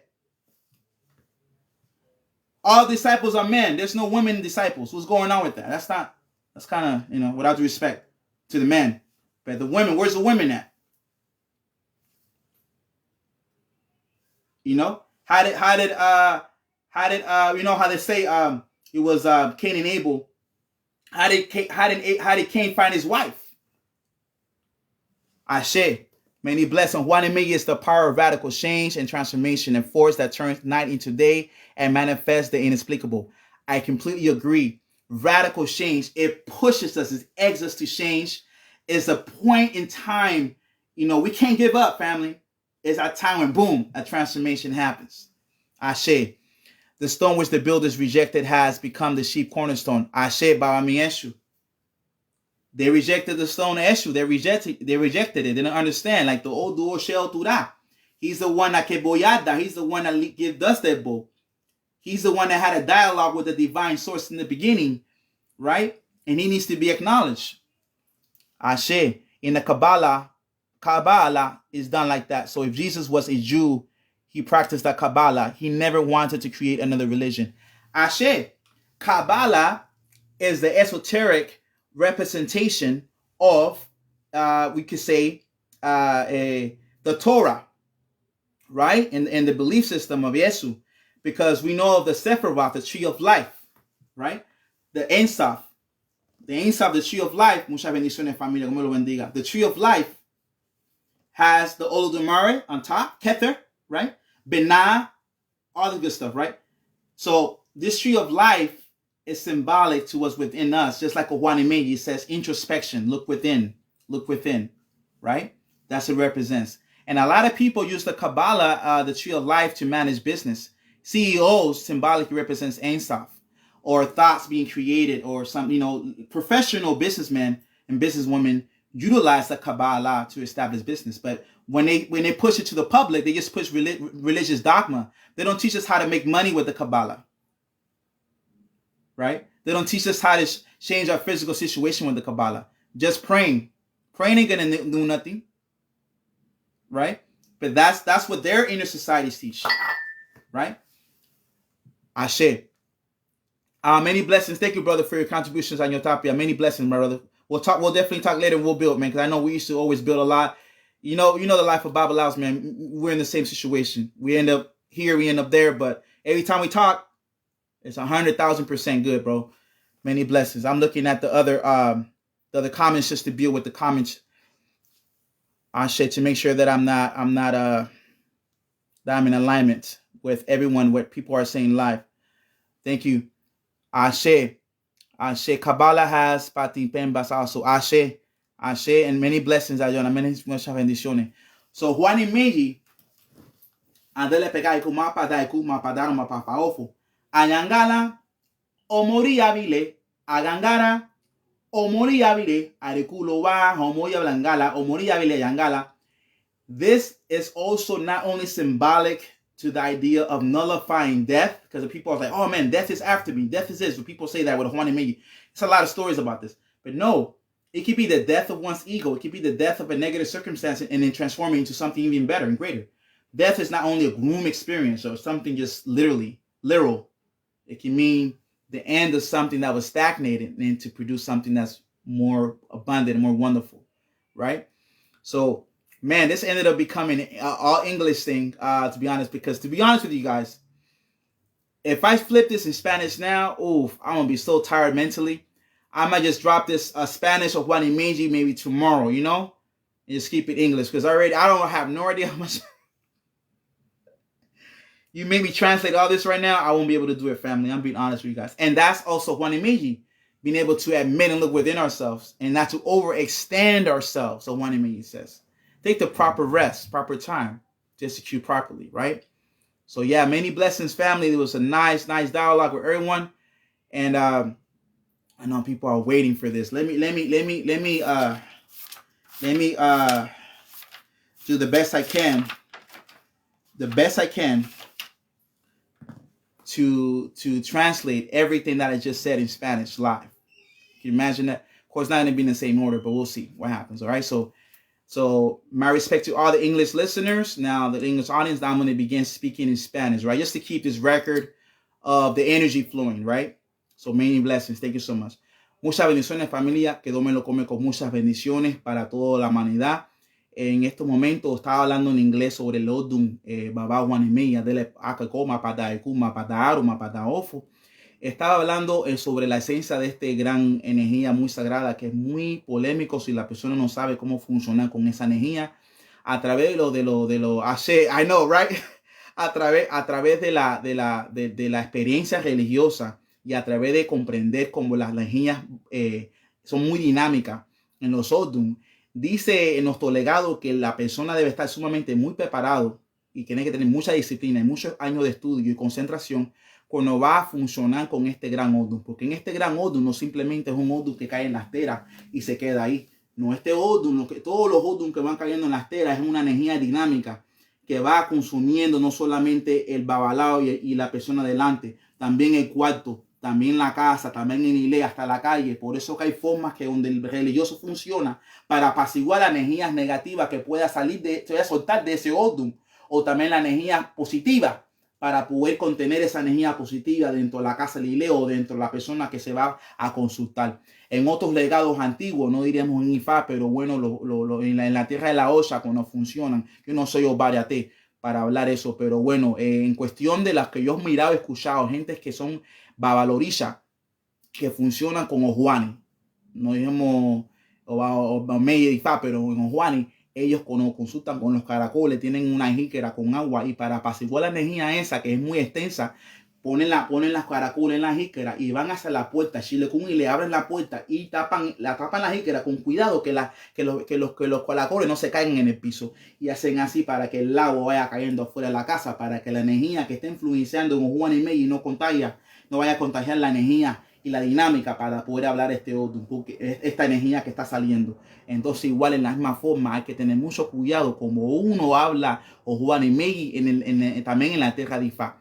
En la tierra de Ifá, este Odun, para que puedan entender, en la creación del mundo era una energía muy extensa que con toda velocidad, un caos que fluía en un universo, que de aquí de este caos y esta energía se transformó la tierra, y ahí donde nacieron las piedras, donde nacieron las montañas, hubo una gran transformación en esta gran energía en la creación del mundo. Pero también era una energía que no se podía contener, estaba fuera de medida. ¿Por qué? Porque imagínate teniendo un vaso, ¿verdad? Y entonces tú lo llenas con agua y llega hasta la cúspide esa agua, pero se sobrepasa el agua y se va virando, cayendo en el piso. Eso es Ojuani Melli, porque el agua simboliza también el potencial que Juan y Melli tiene, que la persona tiene, los sueños que no se han realizado que la persona tiene, cosas guardadas en su corazón que la persona tiene, pero nunca lo ha sacado fuera de su alma, de su corazón, para que el mundo lo supiera. Entonces, cuando fluye la energía demasiado y cae en el piso, se transforma en otra cosa, porque cuando el agua se liga con tierra, si el agua se liga con cemento, si el agua se liga con hierba, la dinámica y esa combinación se transforma en otra cosa distinta. Es muy difícil predecir Ojuani Melli. Por eso lo que dicen Ojuani Melli, que ahí donde obliga a la persona a tomar una decisión al momento determinado. Porque Ojuani Melli, para que puedan comprender la dinámica en la vida humana, representa potenciales en su corazón, sueños que no se han realizado, sueños y cosas que quieren lograr en el corazón. Ashe, bendiciones. Now I'm translating what everything I said. So, bendiciones. Entonces, eso es su corazón, que está dentro de su corazón, cuando fluya, cuando se va a manifestar, está diciendo Ifá que no lo tenga en su corazón guardado, que tienes que confiarse en él mismo o en ella misma, porque aquí donde la persona duda de su potencial, duda que va a poder realizar sus sueños. A Juan Melli le está diciendo que nunca es tarde de realizar tus sueños, no importa la edad que tenga, no importa en qué circunstancia esté, o Juan Melli con un tiempo determinado, mientras que sigue Ifá y está alineado su ori con su destino imporí, puede realizar sus sueños y se puede manifestar. ¿Cómo me explico yo? ¿Cómo me estoy explicando? Visualízanse estando en un cruce de camino, ¿verdad? 4 caminos, cruce de camino. Visualicen eso, que están parados en un cruce de camino. Y ahí le está diciendo que tienen que tomar una decisión. Tiene 4 opciones. 1, quedarte parado, no moverte. ¿Por qué? Porque a veces la persona se estanquea y duda de él mismo, de ella misma, y no toma ninguna decisión y se queda así. Segundo, ir para la izquierda. Tercero, ir para la derecha. O cuarto, ir para adelante. Si la persona no se mueve y se queda estancado y se duda, como hizo Ojuani Melli, todas las oportunidades los pierde y no va a saber el gran potencial que podía lograr si hubiera tomado una decisión de seguir un camino determinado. Pero hay que suponer que la persona va a la izquierda, pero cuando va a la izquierda no puede frenar, no puede parar ni retroceder, porque nunca va a saber lo que iba a pasar en el camino derecho ni adelante. Y esto no es decir que ahora diga, no, ojalá tú estás loco a hacer, porque como tú no hablaste que la persona puede ir para atrás o a cambiar su destino. Si fue a la izquierda no le cuadró, pues ir a la derecha. No. Esto es la filosofía de Ojuani Melli. Dice que el cruce de camino es una decisión determinada que se hace, que va a influenciar su futuro completamente y no se puede retroceder. Si uno va a un país diferente, que no es la de otro país diferente, o se interactúa con ciertas personas, esa influencia no se puede borrar por toda la vida. Esa energía sigue la persona y esas acciones que se ha hecho. Y uno tiene que asumir las consecuencias por cosas positivas que ha hecho o cosas negativas que ha hecho. Eso lo dice Ojuani Melli. Ojuani Melli es un gran odum, un gran potencial que muchos dicen sacar agua para la canasta. Y el agradecimiento es la memoria del corazón. Porque muchos dicen, muchos religiosos, todo el mundo sabe, conocer a Ojuani Melli está hablando de malagradecimiento. Aquí habla donde la persona da y da a todo el mundo, pero al final no recibe no recibe la misma recompensa. Pero Ojuani Melli está diciendo, no vaya a ayudar a la persona con la idea de esperar algo que te den. Tienes que hacerlo con tu corazón limpio y deja que Olofi mismo te dé la bendición. No espere de las personas. No haga algo para obtener algo de otra persona, algo con el corazón. Y ahí una de las personas tiene que aprender a compartir, porque el religioso, o sea, yo en mi caso, que soy Auni Oromila, los avalados, todos los religiosos, los de Valorisha y Lorisha, en un momento determinado éramos aleyos. Aquí habla que debemos recordando las personas que primeramente nos enseñaron, las personas que nos entregaron los ilequés, las personas que nos entregaron los guerreros, las personas que nos entregaron eso, las personas que los coronaron en santo, las personas que los ayudaron en la trayectoria de aprendizaje, las personas que les hicieron IFA, las personas que los entregaron los poderes, no a sentirnos autosuficientes y olvidando de las personas atrás. Todas las acciones buenas merecen un reconocimiento, pero tampoco no está hablando que uno debe de esclavizarse por esa ayuda que uno le ha brindado. ¿Qué es lo que está diciendo Ojuani Melli? Me ayuda una persona y en ese momento, si tengo la oportunidad de ayudarlo, lo ayudo. Coño, mira, aquí está mi hermano.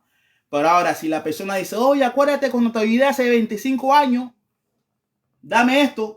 Y después lo dice, no, oye, acuérdate cuando te ayudé hace 25 años, yo ayúdame de nuevo. No. Un acto bueno se va a recompensar, pero no significa ahora que el acto bueno va a esclavizar a uno. Eso lo dice Ojuani Melli. Tiene que estar muy cabido en esas cosas también. Todo con su nivel, todo con su respeto, todo con su frecuencia positiva.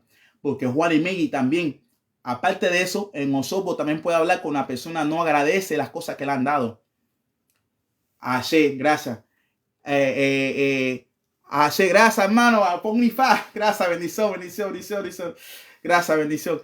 Entonces, ahí habla que Ojuani Melli, también la persona, si está en Osobo, está hablando que la persona no agradece dos cosas que le han dado. Aquí no, la persona se le sube los humos, se olvida de las personas del pasado que le han ayudado. ¿Por qué? ¿Cómo me explico? Porque aquí habla también donde la persona debe de agradecer mucho. En este gran Odun habla donde la persona debe no solamente enfocarse en su exterior, como lo dice Babá Irete Melli, la persona de pie cabeza, a todo dar, a su a todo dar, a todo bien. No, también en su interno, funcionar con su interno, meditar, ver el mismo o ella misma quién es. Porque también hay un refrán viejísimo de la Osa que dice que el coco es el único que sabe si tiene lombrices. ¿Por qué me explico? Porque en el exterior todo el mundo proyecta, esa es la naturaleza del ser humano, proyectamos lo mejor de nosotros en la publicidad, en nuestros trabajos, con nuestros amigos, nuestras amigas, nuestra familia. Pero cuando estamos solo en nuestra oficina, cuando estamos solo manejando, caminando o en nuestra casa, en hogar, ahí también miramos en nuestro interno cosas que quizás no nos cuadran en nosotros, que no nos gusta, pero que tenemos que reconocer que ahí está. Y debemos buscar la forma, poco a poco, de reparar o renovar o refinar algo de nosotros. Puede ser la salud, el agradecimiento de la memoria del corazón, la salud, la emoción, cualquier cosa que sea que no nos guste entre nosotros mismos. hay que reconocernos también. Porque Ojuani dice que no solamente es apuntar a las personas y decir tú eres esto, tú eres lo otro. También nosotros debemos mirar que también tenemos defectos, reconocer que no somos perfectos. Si también Jesucristo lo había dicho, que tira la primera piedra que no ha pecado. Ojuani también brinda esa enseñanza a nosotros. Es muy especial. Porque aquí habla el camino que se llama el camaleón y el perro. ¿Qué sucedió aquí? El camaleón en ese momento de la evolución de esta criatura no tenía la facultad ni la sed de cambiar de color para adaptarse en otros ambientes de la naturaleza. Y su consorte, el perro, tenía un collar que el dueño le ponía diferentes colores de vez en cuando. El camaleón le gustaba eso. Dice, coño, mira, me guarda como cambia diferentes colores, me gustaría tener esa misma capacidad. Hay una forma de admirar una persona y buscar inspiración. Eso es positivo. En este grado de interacción, de este diálogo entre el camaleón y el perro, diremos que es positivo. Le admiró algo que tenía el perro. Coño, me gustaría jugar. Positivo. Eso está positivo. Entonces, ¿qué dice? Fue con Orula a consultarse. Digo, Orula, mira, me gustaría tener la capacidad de cambiarme de diferentes calor. Ashe, bendición, hermano. Aború, Ojuani Bofu. Entonces, ¿qué sucede? Ahí, gracias, lluvia, bendiciones, gracias, familia, gracias, mi hermano, todo el mundo. Entonces ahí hizo Lesbo, que sabemos que eso tiene la facultad de cambiar una circunstancia a otra a nuestro favor. Eso tenía esa she.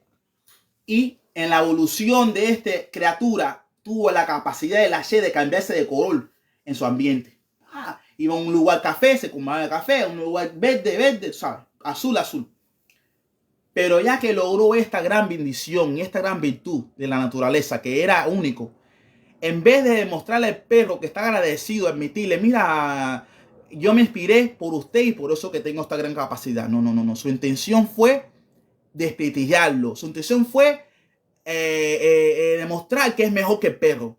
Su idea fue ponerle su estima abajo. Esa fue su intención. No su intención de quererse el mismo.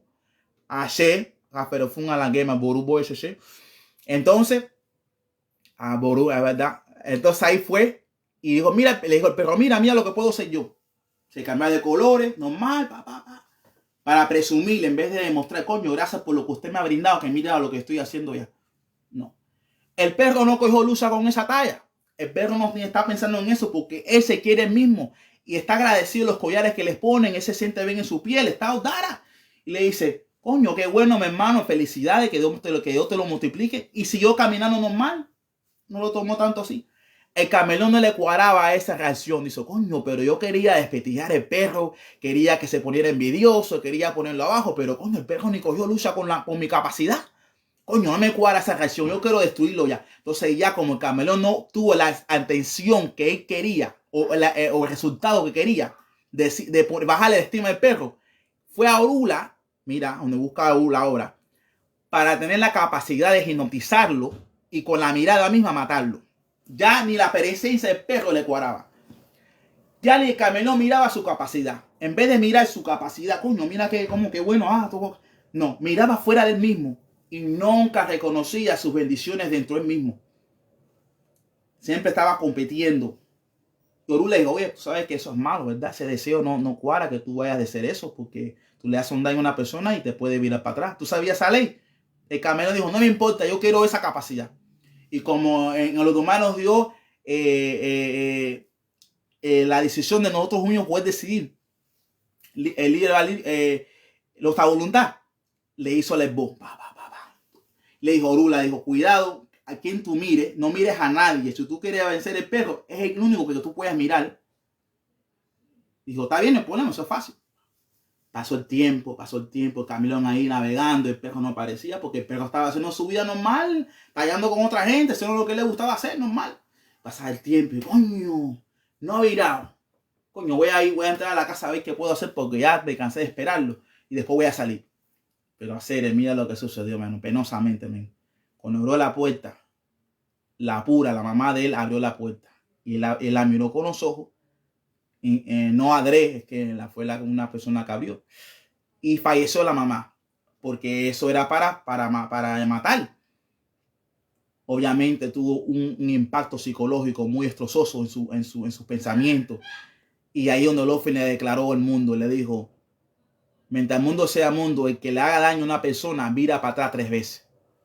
Cuidado a quien tú deseas dañar porque puede virar 3 veces. De ahí fue la ley divina donde Niré habla que la persona que le quieren hacer daño espiritualmente, físicamente, emocionalmente, verbalmente, físicamente, si la persona está alineado con su gori, como dice, si mi ángel no me vende, no hay que me compre, ¿verdad? Y hace sus cosas como debe de ser y evitar problemas, el karma le va a hacer a la persona que le está haciendo los daños. Pero Mosobo dice que si la persona desea hacerle algo malo a la persona por un encabronado o algo espiritual, eso puede virarle para atrás a la persona porque nunca sabe qué protección tiene esa otra persona. Cada ley tiene su gori, cada ley tiene su ángel en la guardia. Aunque no lo tenga coronado, tiene sus protecciones también. Hasta el teísta tiene sus protecciones. Cada cual tiene su mecánica, ¿verdad?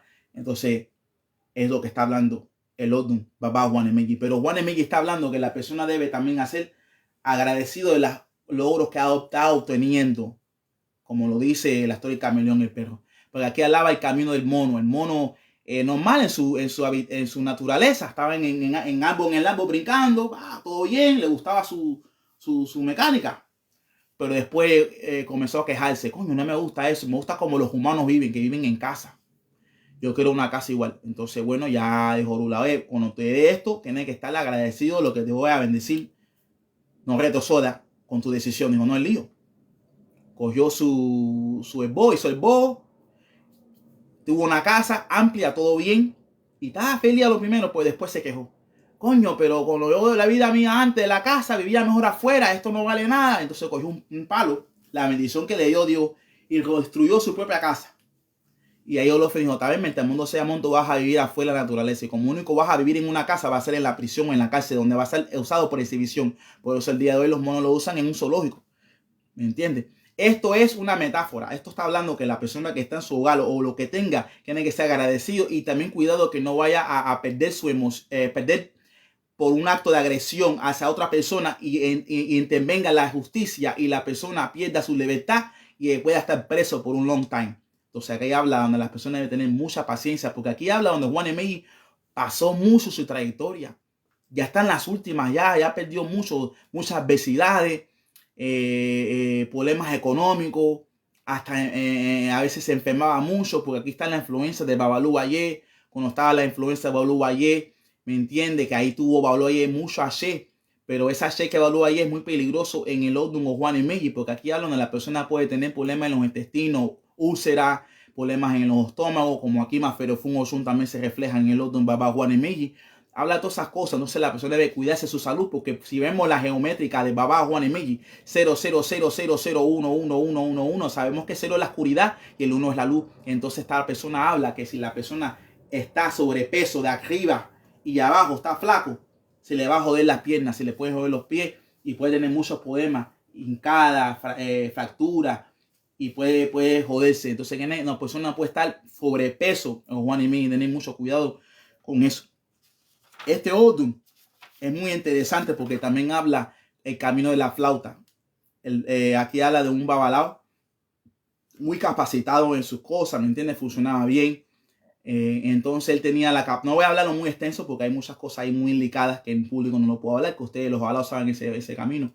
Pero bueno, la más arribita el mensaje positivo de que podemos sacar para que la humanidad pueda, aunque sea, alinearse a un consejo positivo de este camino. Y hablaba de donde la persona flautista tenía la capacidad de endulzar su público, endulzar la humanidad. Aunque le hagan un tribunal en público o él con flautista o su voz o su palabra, endulzaban el ambiente y lo cambiaban en lo positivo. Esto habla que Ojuani tiene la virtud que cuando esté rodeado de un ambiente negativo tiene la facultad de palabra para poder bajarle la agresión a una persona con las palabras, o sea, defenderse. ¿Entiendes? Todas esas cosas habla ese gran Odun. Y había muchas personas que hablaban del camino de flauta en otro Odun, que en el Odun OBC hablaba también el flautista, de un babalao que hablaba de Ifá, pero en su pueblo, en su mundo no lo reconocía, no le gustaba esas conversaciones, decían que era excéntrico, era loco porque no tocaba un instrumento que a ellos les gustaba. Y entonces aquí donde estaba triste, se aisló, como dice Ojuani también se aísla a la persona después de tanto sufrimiento y eso. Entonces, ¿qué lío que sucede? Ahí donde el igual le dice, mira, consúltate con Orula, ve qué te va a decir. Orula le dice, mira, tienes que ir a Grecia en el mar con arena fina, darle una jama, una ofrenda a Eshu, darle mucha miel para endulzar el ambiente y tocar una flauta, y tú vas a ver cómo va a transformar tu vida completamente. Ahí le hizo el golpe la letra, y ahí donde vinieron personas diferentes, de otra etnia diferentes que él, de otras culturas diferentes de él. Le digo, mira, qué lindo usted toca la música, y usted en qué piensa. Entonces él habló Ifá, como lo que estamos hablando en esta directa, y las personas les gustó eso y lo aceptaron, y se hizo la voz de esa tierra. Aquí habla donde la persona a veces, donde nace, no brilla en Ifá, tiene que vivir en otro país distinto, que ni conozcan de esto, ¿me entiendes? Y es lo que dice Obeche, pero con la miel representas armonía, ¿entiendes? Hablar bien, porque cada cultura es distinta, y hay gente que se asombra, ¿verdad? No saben de esto. Por eso hay una forma de presentarlo dependiendo de la cultura que nosotros estamos viviendo y la tierra que estamos viviendo. Pero Juan y Melli es muy interesante, porque aquí habla también donde nacen los vampiros, el vampiro espiritual. No me refiero al vampiro físico, los vampiros que veamos en las películas, gente sacándole sangre a la gente, nada de eso. Esto está hablando algo esotérico, porque si vamos para la historia, habían personas históricas que pensaban ciegamente que esta manera de vivir era certera. Hay una señora que se llama Elizabeth Bathory, del año 1600. Esta señora, mira cómo ella pensaba, hacía cosas locas, mandaba a matar mujeres jóvenes para ella bañarse con la sangre de esas mujeres, para ella mantenerse joven, como los vampiros. Esta señora se llamaba Elizabeth Bathory, Candela. Otra persona en la historia que pensaba, o dicen unos que lo hizo, unos dicen que no. Esta tipa de práctica se llamaba Gilles de Rais. Es un hombre de Francia del año nació en 1401, pero entre el año 1420 a 1440 él funcionó, que él ayudó a una mujer que se llama Joan of Arc, que defendió a Francia de una gran potencia peligrosa. Se hizo millonario, o sea, tenía mucho dinero, tenía todo lo que quería en la vida. Pero esta señora, para él, Joan of Arc, representaba una santa, una mujer espiritista que le decía las cosas. Y cuando la mataron, los enemigos opuestos, se deprimió. Y para llenar su vacío gastaba mucho dinero, hacía de todas cosas malas. Y desesperado para obtener su dinero, dicen unos que llegó a unos curanderos de eso en los años 1400, que decían sacrificar cosas extrañas y sangre, cosas extrañas de vampirismo. Y lo acusaron de eso, y ahí donde lo quemaron también vivo la Iglesia Católica. No me refiero a los vampiros físicos, como la historia que está hablando aquí. Me refiero a los vampiros psíquicos, energía psíquica, personas que te roban tu energía, tu haché, tus bendiciones. Tú le tocas la mano y sientes una energía que sale de tu mano. Tú caminas a ciertos lugares y sientes que la energía está negativa, como hay lugares como el hospital, que la gente no tiene mucha energía positiva, no tiene mucha energía vital, y chupan energía sin ellos querer, porque están más para oro que aquí, y necesitan energía. El cementerio también necesita energía, porque no tiene mucha vida ahí. Uno va a tener que hacerse obras para poder recuperar la energía que va perdiendo. Igual como uno va a bendecir a una persona, la persona, ya me están avisando que una persona viene a consultarse. Pero bueno, voy a resumir esto dentro de unos 4 minutos, porque es muy importante este orden y no quiero fallar esta directa, porque estoy ahí. Entonces lo que está hablando, ¿me entiendes? Que ahí nace las manos y los pies, y nace la energía psíquica, que hay que hacer. Hay obras donde la persona, no por este orden, ni digo que esto es una consulta, hay gente que purifican sus manos y sus pies 16 días seguidos al pie de Obatalá, me están llamando ya, con orí y cacao y efun a los pies y las manos. También otras cosas, pero bueno, desafortunadamente que no que darle pauta a esto. Me gustaría tener más, pero no puedo, familia, porque ya me están llamando, que están ya en la puerta en el templo. Pero bueno, familia, que me los bendiga con muchas bendiciones, y después en otra directa hablar un poco más de Juan y Melli y otras cosas de Ifá. Que Dios me los bendiga y me lo come con muchas bendiciones. Ashe. Gracias, familia, por tomar el tiempo de escuchar. Ashe, bendiciones.